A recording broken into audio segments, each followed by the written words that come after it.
Hello. Today I did not prepare at all except to get a bunch of projectors, and my plan is to unbox them and plug them in and show them to you. It looks like my second testing. Yeah, okay.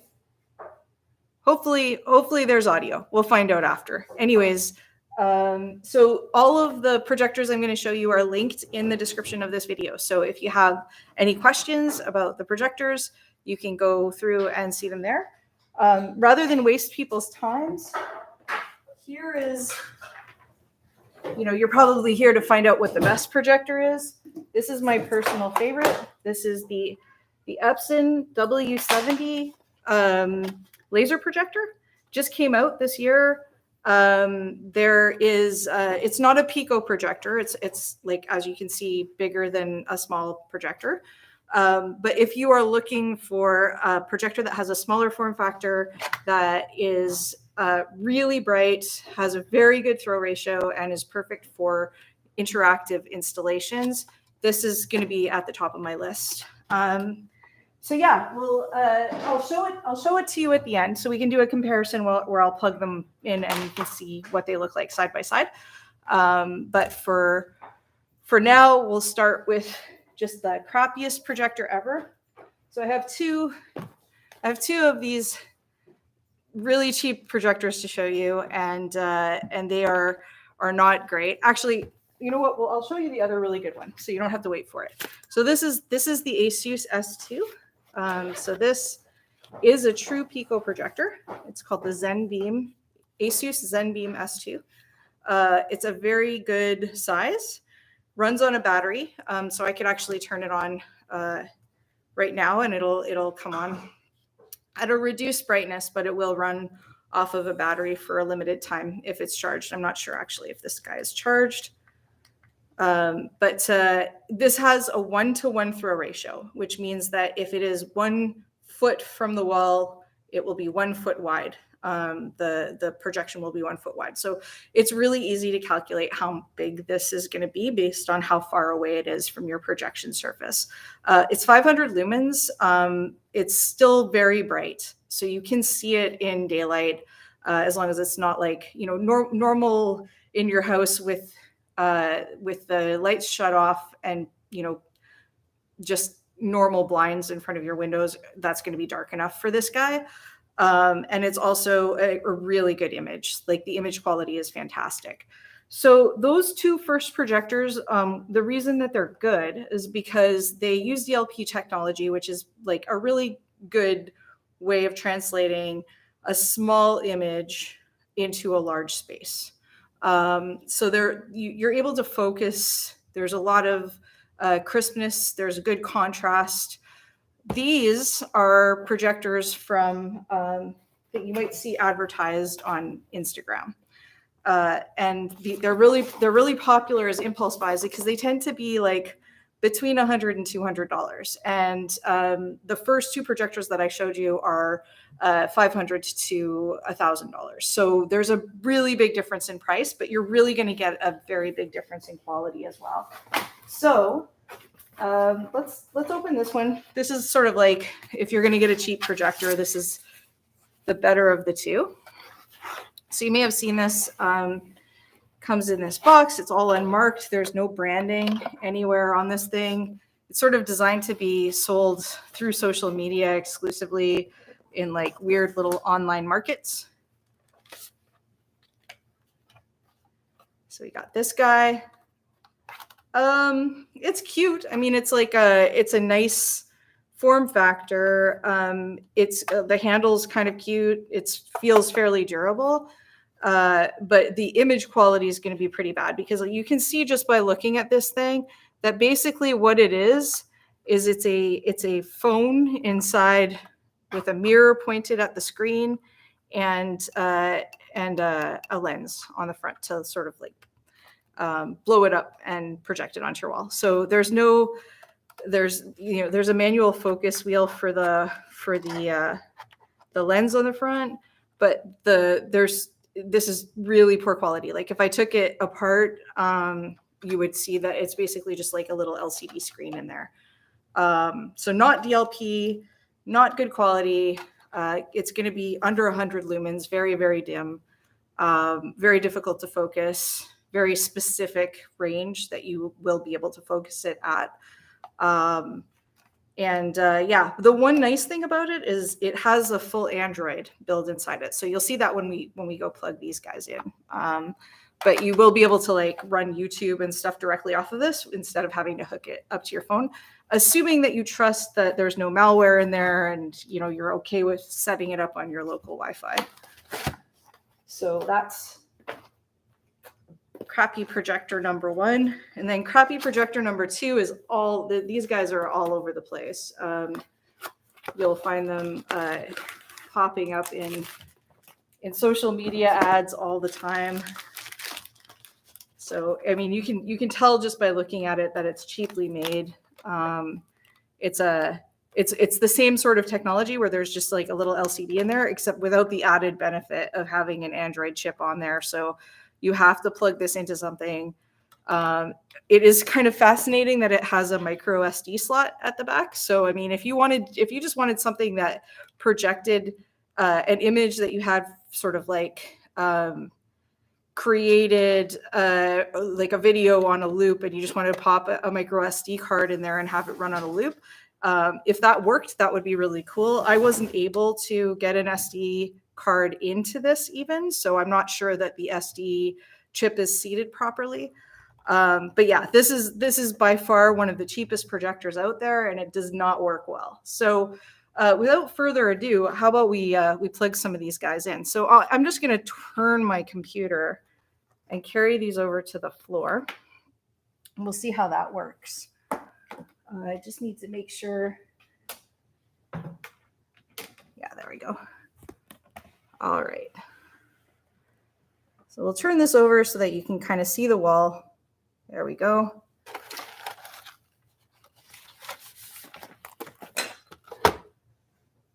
And obviously I'm going to need all these cables. I'll just bring them all over here.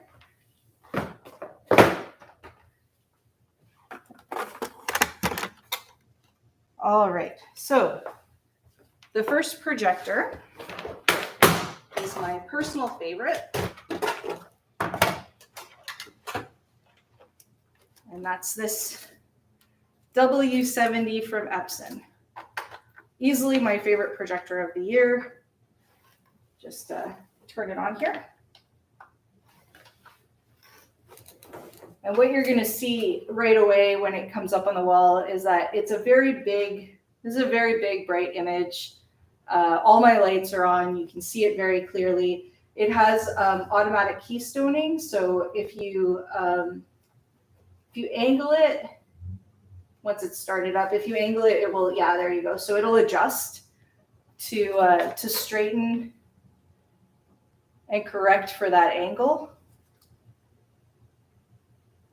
Now this is $1,000 projector, so it's not cheap, but this is for $1,000. This is a really, really nice projector. You can see I'm not very far back from the wall, and the image is still very big.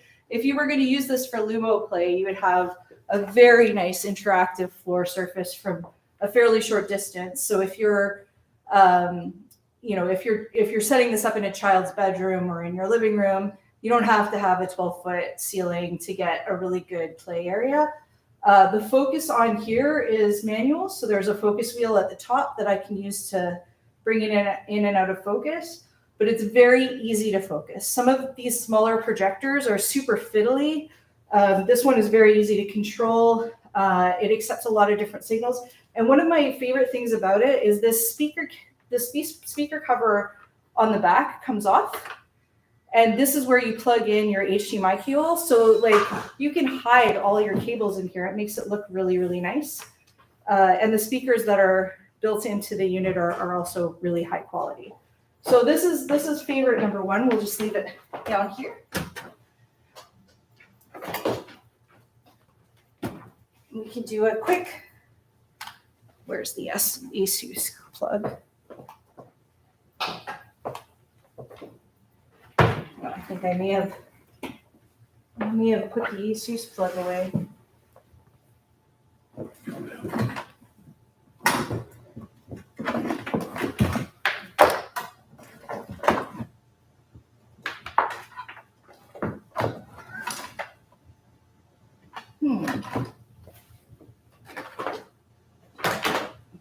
We'll look for that at the end. Somewhere around here is the plug for this.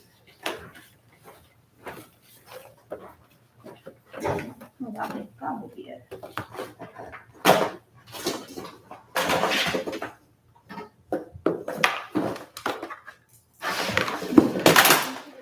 Sorry, guys.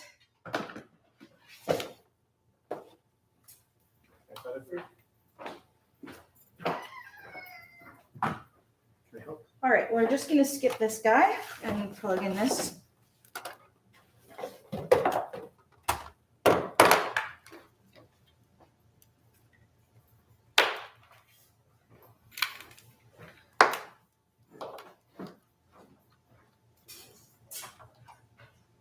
So I'm skipping to this one, which is the cheap projector from Instagram #1.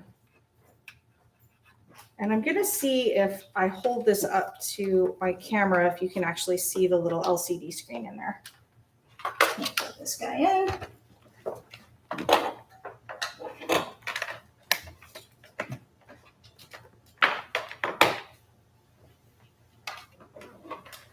There we go. One second. No? Just in case you want to change camera. Thanks. You can point this way, thanks.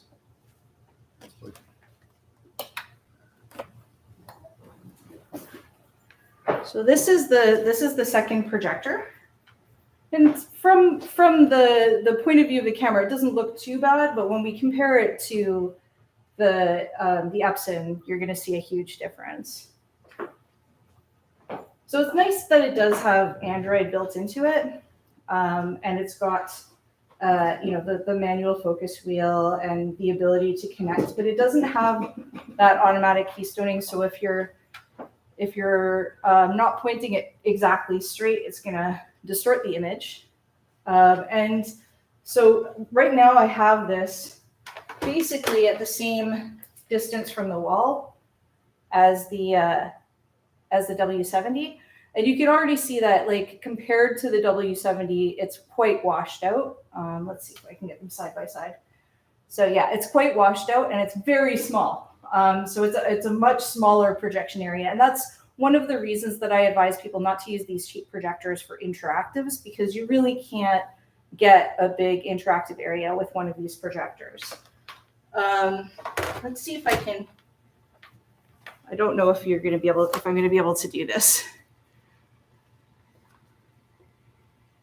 No, you can't really see it. There's basically an LCD screen in there with a light behind it, and it's hitting a mirror and then coming out of this lens. And so any dirt on the lens, anything that interferes with that LCD screen is going to make this really difficult to focus and really difficult to fix. It works best in the dark. It's definitely not, I can see it now because it's the daylight is gone. But during daylight, you would not be able to see this screen very well. So that's this projector. If you are going to go with a cheap projector, this is definitely the one to go for. I think these retail for about $200.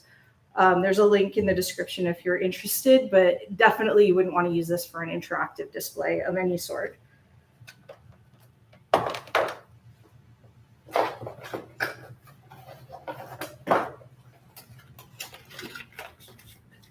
Here is cheap projector #2. So this one was kind of fun because it comes with RCA cables, which I haven't seen with a projector for quite a while.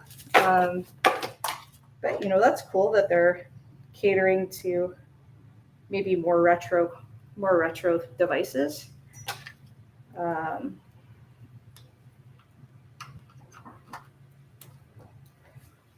We'll just plug this guy in.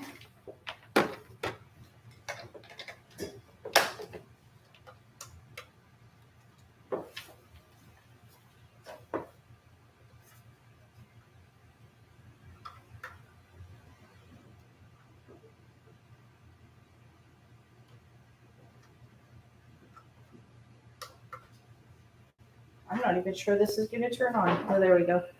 Just blasted myself in the face with it. There. All right, so that you can see already that that is super tiny. Even compared to the Android one, it's a much smaller display.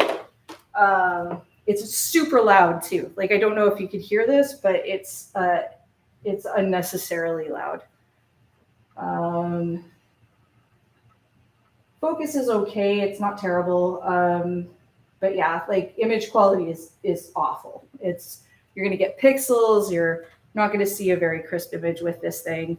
And again, like, you know, when I run this against, obviously, like, one of these is $1,000 and one of them is maybe just over 100. So there's a very big difference in quality and technology in these two projectors. But if you're going to invest in something, again, for like an interactive experience, whether it's in your home or your business, you don't want to use one of these cheap projectors.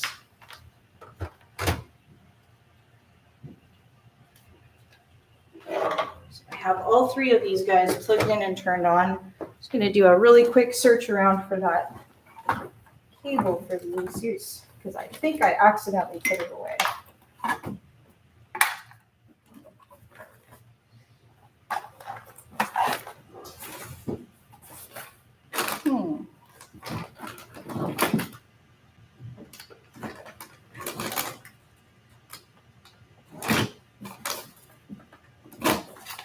Yeah, I guess I'm not going to be able to plug this projector in, which kind of sucks.